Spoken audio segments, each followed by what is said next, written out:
is found in between the A and I junction. Diyan mo mahanap yung T system. In between the A and I junction. Why is that so? Because it is just perfect. So when an action potential travels here, goes down to your terminal cisternae, and then travels to your cytoplasmic reticulum, boom, nandiyan na agad yung release ng natin. Pero pag dito mo nilagay ang T-system of tubule mo, naku, ang layo pa ita-travel ng cytoplasmic reticulum. Okay? So napaka-strategic ng location. Very near. Okay, right smack at where the A bands will be. Okay. Okay. Ayan. So talking about the bands again, if we're going to slice those bands in different cross sections, it will look like this. We are going to transect it at the I band, in the middle of the I band. That's why we mentioned that the I band is made up of pure actin. Puro thin filaments. And you will notice they are arranged in a hexagonal pattern. Okay. Diba? So, actually, yung butas na yan nasa gitna, that is where your myosin will be located. Napakaganda. Okay. Now, we move forward. If we're going to transect at the H zone, okay, and we mentioned that your H zone is made up of purely myosin. So you can see that very beautifully arranged. Okay, and there's your myosin. Okay, if we're going to transect right smack at the M line, what do we see? Ayun. Okay, you will see a protein that connects each of the myosin together. Okay, and this protein that makes it actually functions as to align the myosin heads so that it will be in perfect line with actin. Okay, now if we're going to combine now, we transect at the middle of the A band. So it will look like this. So you can see the myosin in the middle of the hexagonal pattern of each of your actin. Okay. So ito pala, makikita pag nag-contract na isa dito, tuloy-tuloy. Kung talaga mag-shorten yung sarcomere, it is very additive in nature. Okay. Hello. Ayan. So pag pinag-drawing ko kayo ng muscle, kailangan mo yan. Kung ano yung tsura ng A-band, I-band, H-zone, N-band. This one is a unstretched position. So when you contract, so based on your observation, which of the bands shorten during contraction? Or none? Wala. Really? Which band changes in length? Okay, band. And which band seems to be unchanged at all? A-band. Linawin nyo. A-band. yung walang I-band shorts. The I-band is the one that changes in length. While the A-band, wala, it's maintained. You see that? Itong A-band mo. Okay. Pag nag-contract, yung pa rin ang A-band mo. Anong nawala? Mighty band. Anong nawala? Nag-shorten. Nag-disappear yung almost, na-obliterate yung I-band. Okay. So what does this tell us? Why does your A-band remain the same?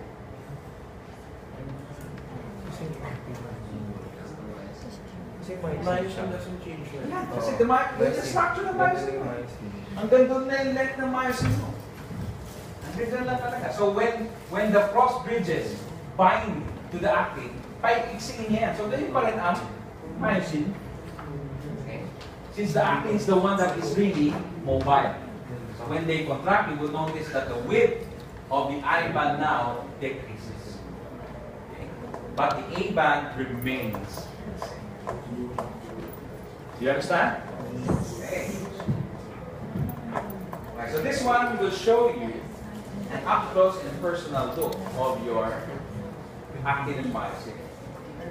You will see this one is your Z-line that attaches actin. And you will notice a middle protein. Yan. That middle protein serves to anchor actin. And this is what we call protein nebulin. Okay. Nebulin anchors and aligns actin. Okay. On the other hand, you will have also another protein that will align the myosin that is anchored to the Z-line. And this is what we call the protein tidine. Tidine is the one that aligns. Kita nyo wavy, oh. Saan kaya wavy? So parang siyang spring. Okay? So when the muscle stretches, diba?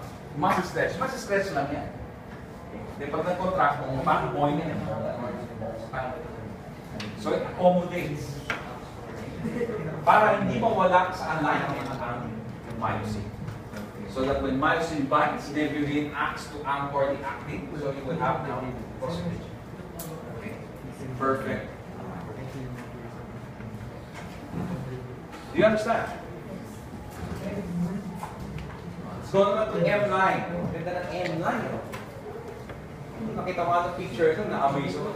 It's a protein that is in the middle that serves naman to anchor the myosin perfectly in the middle. And they are equidistant. Napakaganda. Such that no myosin is closer to another. They are all equidistant. And the M line provides that distance. Okay. Tingnan natin itong myosin. Ito yung myosin head. Okay. Ito yung hinge. So ito yung aabot dun sa actin. So you have your tropomyosin and your troponin complex. And you can see the nebulin in between the actin molecules. Okay. Same figure. Yan. So this one is what we call now the anchor of your actin and myosin, particularly actin, to the sarcolemma. So the sarcolemma is the plasma membrane of your skeletal muscle. And the actin is anchored by a protein called dystrophin. Dystrophin. Why does it need to be anchored? Of course, you're moving, di ba? So kahit nakaganyan ka, your biceps can still contract.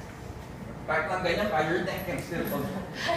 Even though ang pangit ng position mo, diba? You can still find a way. Susuot ka ng bra, your muscle is very contracted. Ipit na ipit yan. But even though ipit na ipit yan, galing ng fingers mo, kaya ang galing. Okay. Even though that's like this situation, that's why this proteins, dystrophin, makes the actin align. Para yung myosin mo can bind properly. Okay. And there is a condition wherein patients have an absent dystrophin. This is what you call your Duchenne's muscular dystrophy. The herb Duchenne's. Iba sa herb Duchenne's. Duchenne lang. Duchenne's muscular dystrophy. Particularly an absent of dystrophin found in what they call these muscles of the pelvis, pelvic girdle muscles and shoulder girdle muscles. So ito yung mga pasyente na patients that cannot stand. Okay? Well, they can stand but they cannot stand on the usual. Bakit nakaupo silang ganyan? Pag nakaupo ang ganyan, ang dali mo lang makatayo. Okay? Kasi yung stabilize ng muscles mo in your pelvic girdle, hirap kaya niya. Okay? To stabilize that in order for your distal muscles to be able to contract. Pero sa kanila, weak kasi wala silang dystrophin. So ang ginagawa nila, para tumayo, they have to walk with their hands.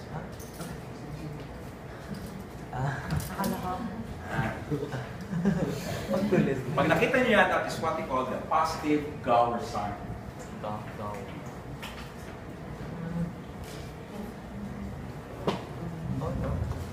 Gower sign yan. Okay? Pag nakita niyo, para makatayo siya, kailangan i-walk niya yung kamay niya through the lower extremity. That is a positive downward sign. Next time yung positive downward sign yan, Duchenne's muscular dystrophy. Okay? So you can see, just one protein can be very debilitating. Okay? So pinipitin din natin mga yan. Ang may Duchenne's muscular dystrophy. Okay. So what's the electrical phenomenon? It's the same as nerve. Resting membrane potential is 90 millimoles. Depolarization is because of opening of voltage-gated sodium channel, same. Repolarization is potassium efflux, yes. Opening of voltage-gated potassium channels. So not much of a difference. Okay, so now the question is, what causes the calcium to be released from the sarcoplasmic reticulum? Okay, so we notice that exocytosis leads now to opening of your ligand-gated channels. The end-plate potential causes now the opening of your voltage-gated sodium channels in the sarcolemma. In the action potential travels, in order to penetrate to the whole substance of your actin myosin, it has to enter the T system of tubules. So as it enters the T system of tubules, excuse me, it will now activate another receptor in the T system of tubules. And this is what we call your DHP receptor or your dihydropyridine receptor. Okay? Okay, your dihydropyridine receptor has a protein that looks like a spring. Okay? And that spring connects to another gate. And they call this gate also as a receptor. This gate now, or this receptor, is called your ryanodine receptor. Okay? Ryanodine, R-Y-A-N, ryanodine. R-Y-A-N-O-D-I-N-E. Okay? Your ryanodine receptor.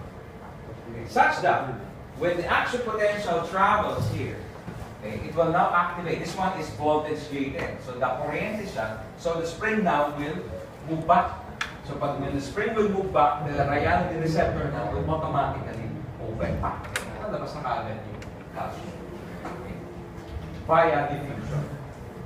Matagal ba yan, sir? Kasi diffusion? No, bilis na yan. Kasi it is now the T system of tubule is between the A and I junction. Kaya tama-tama siya sa sarcoplasmic reticulum. Nasa gitna yung sarcoplasmic. So pag nabukas yung ryanodine receptor, calcium now flow. So that it binds now to your troponin, swivels, and you will have now your excitation and contraction. Okay? Dihydropyridine receptors and your ryanodine receptors. Yeah, so you can see there, calcium now. Okay, ito na kay Gano. It's the same thing that we have mentioned. So when C, T, and I, you have now the myosin head. Okay. So as ATP binds, you have now the power stroke. Okay. You can see the myosin binding side. Calcium binds to troponins. It is the same process. Okay. Your lab has discussed this, right? The different fiber types.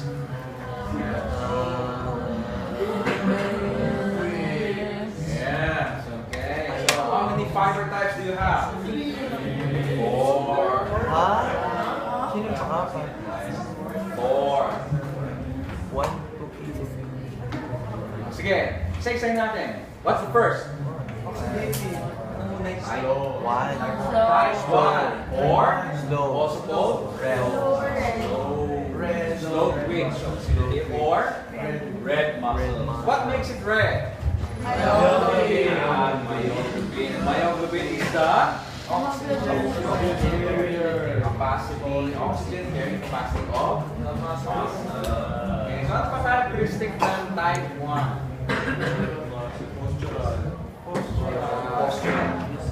High endurance. They are for endurance. Okay, postural muscles yan. High oxidative. Kasi pag sabi na high oxidative, ano yan, maraming mitochondria. Kaya for postural muscles yan. Ano ba? Okay, smaller fibers. Okay, they contract the longest. They are for postural muscles. Name one postural muscle. Temporalis. Oh, tama. Trapezius. Hindi lahat ng fibers ng trapezius will be the mid-trapezius and the upper. Ano ba? Solute. Or, how do you define postural muscle as a whole? Postural muscles are responsible for, obviously, pero they are anti-gravity muscles. These are muscles that resist gravity. Takil kayo nakaupo. Your neck is always upright because of your erector spine. Hindi napapagod yan. Kahit na maghapon, magdamag kayo, nakatayo, you don't tire. See? Galing ng muscle. No. And sumasakit yung leg ko, gano'n. Nagpapanya, sakit yung trasa. Hindi yan posture. Those are classified now as your fast twitch fibers. Okay, that's good. Type 1. Next type. 2A. What is your 2A? Okay, fast oxidative, pero red pa siya. Okay, it is now a hybrid between a postural muscle, a red muscle, and the fast twitch. Okay. So kita mo, time to develop tension is intermediate. It is a bit fast already, and the contraction is short kasi medyo fast twitch na yan. So it is used for standing and walking. Okay. And then you have your type 2B, which is your fast twitch glycolytic or white muscles. Okay. Time to develop tension is the fastest. Okay. But they are easily fatigued.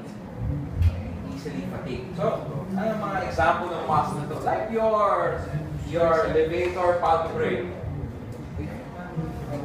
Kung sabihin ko sa inyo, sige, try to blink 20 times consciously. Yan sa nakakainis na pagdating ng pen. Parang it takes an effort na, okay, because these are highly fatigable. Fast twitch yan. Kapag nag-visual threat ka, natin sa habituation sensation, bilis yan. So that before pa lang tumama yung stimulus, napakikip na siya. Kailangan fast twitch. Dahil pag slow twitch siya, napakabagal yan. Slowest. Okay.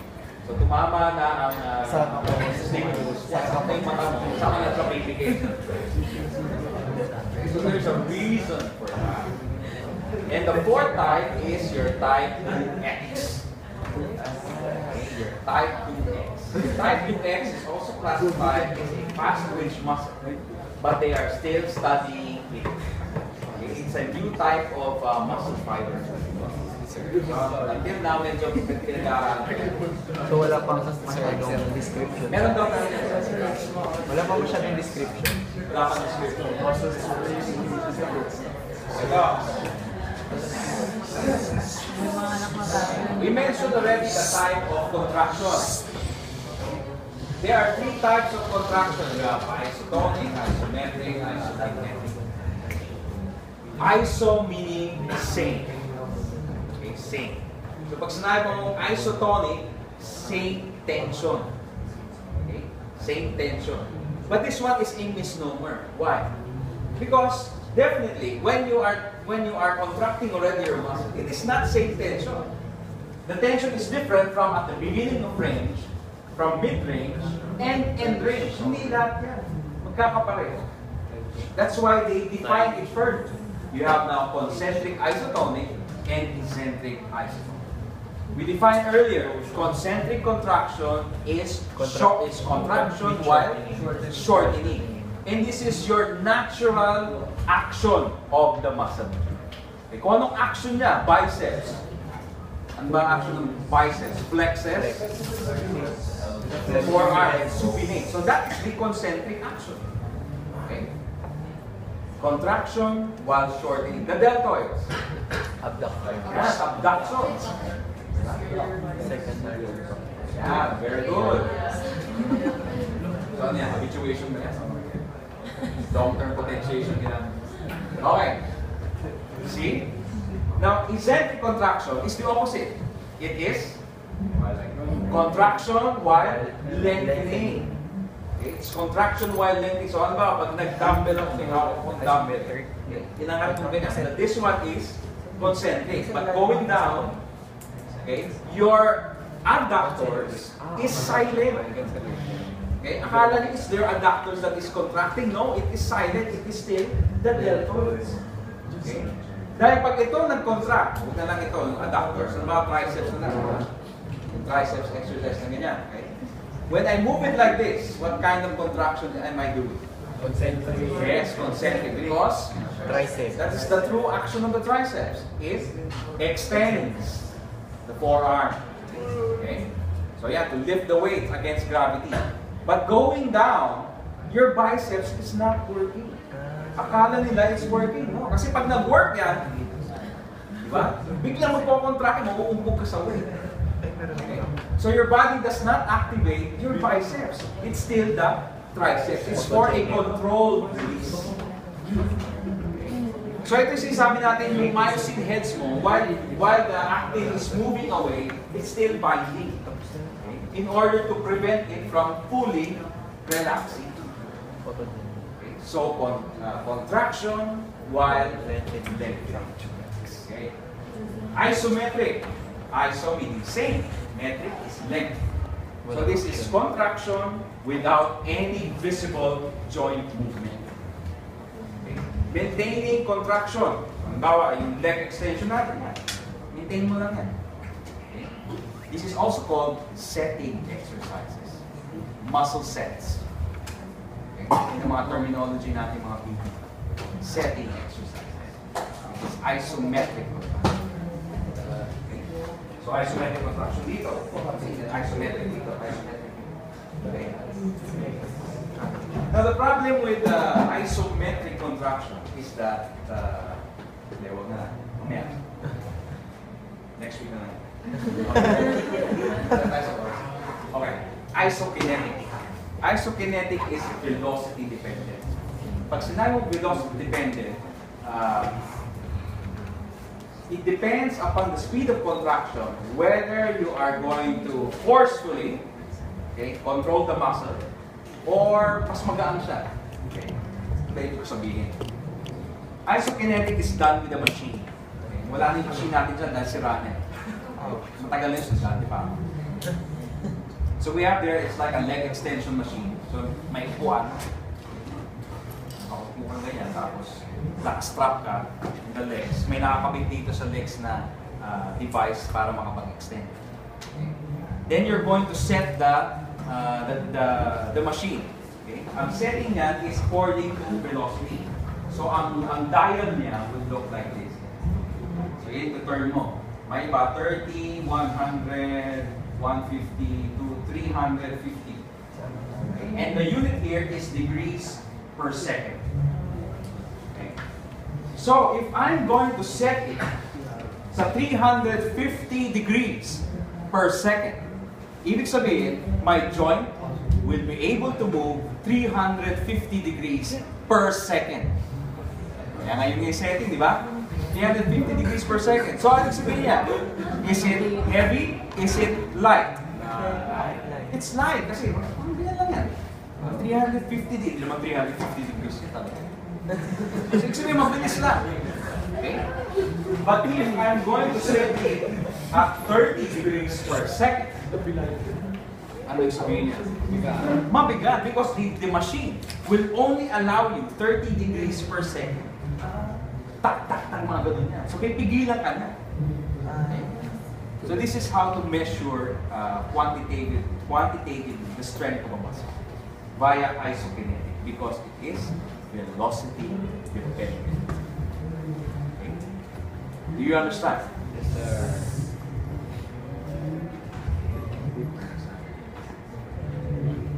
So we will continue.